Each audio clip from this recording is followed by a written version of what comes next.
Rahim. Assalamu alaikum. Today is the 7th of January 2021. Yesterday evening, American Trump supporters attacked the Capitol Hill. They ransacked it and they made their protest well known by posting sticker notes in the office of Nancy Pelosi, who happens to be the Speaker of the House. Uh, Today, myself and Mohammed are sitting over here and we'll discuss what will be the long-term implications on the American political scene and the international strategic landscape because of Trump's insistence that the election has been stolen from him and that he is not willing to concede defeat. I think when we consider the American political system, it's a democratic system, and it has been there since 1776. So every 4 years, a new president comes in, or the incumbent gets re-elected for 4 years. It's very solid when it comes to foundations.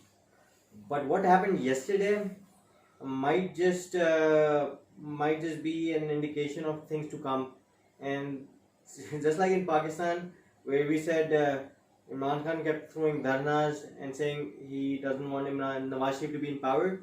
Similarly, now you have the opposition parties for Imran Khan saying they don't want Imran Khan in power. So this may set a dangerous precedent in the US, where you can challenge the president-elect, but at the same time we have to consider that for a system that's 250 years old, it might not be that earth-shattering, but it just goes on to show that something can happen. Internationally, I think it sends a message to the rest of the world that the US isn't as powerful or as strong as can be as it used to be.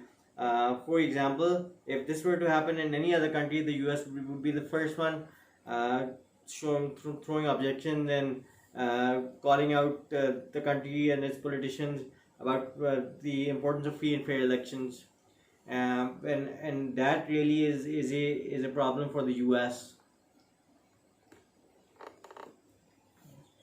So, if I agree with you that the American presidential system is not that brittle and it's going to survive the attack of the Trump supporters on the Capitol Hill last night, and also if we consider that the inauguration of the new president takes place on the 21st of January, do you think that the Trump support will die down, given the fact that the American society has been very polarized?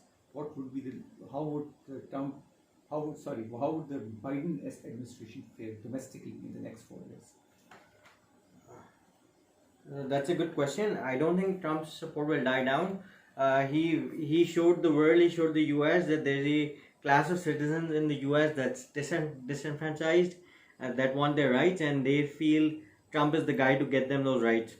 And what will happen is that for the next 4 years, Trump will remain at the head of the Republican Party. He will be a kingmaker of sorts. So, for example, yesterday at the Capitol, Mike Pence had to actually say that this is too much. The votes favor Biden, and he's the next president. Now, Mike Pence, what he did was he pretty much killed all his chances of really running for election again, because if Trump is going to remain the head of the Republican Party, he's not going to favor Pence at all. Even though Pence has been a loyal little lieutenant for Trump for the past 4 years, but I think this was the one area that he really needed Mike Pence's support, and he didn't get it. Mohammed, do you think that the world at large is going to respect Joe Biden as the powerful president of the United States, or would countries like China and Russia not take Biden administration very seriously? So, okay, look at it this way. Biden has been in politics since the early 1970s, so probably a good 50 years. He is very much, he knows the politicians in China, Russia, Pakistan, India, and they know him. So it's not that he would be considered a weak president. I think he'll be considered as a more diplomatic and more malleable president. So where Trump was macho and took decisions uh, uh, based on his instinct, Biden is not going to be that. Now you can view it as Biden being a weak president per se, but I think he's just going to be very careful when it comes to making decisions, and he's going to take uh, all parties into account. So be it domestic or international before making any decision at all. So, what will be the foreign policy options for smaller countries, say like Pakistan? Would they continue to maintain relations with the former president? That's unprecedented. It doesn't happen. You engage with the new administration. Yeah. So, would it be recommended, advisable that our government continues to engage with Trump supporters during the next 4 years? I think as far as Pakistan is concerned, Pakistan never really engaged with Trump supporters per se. They did engage with Trump, and Trump, being the macho man that he is, when said, "Hey, I'll mediate on behalf of Pakistan and discuss Kashmir and so on and so forth." He wasn't going to do anything at all, right? Because Kashmir is the least of his worries. He is just concerned with making sure that he holds the presidency. So that's not going to be a concern that we'll have to deal with Trump supporters or Trump. I think what's going to happen is that Pakistan and US are going to get back into the relationship where the US will keep asking Pakistan to do more, and Pakistan will either ignore the US or try doing something just to make sure that it's just doing just enough. Having said that, since it's been 20 years since 9/11, and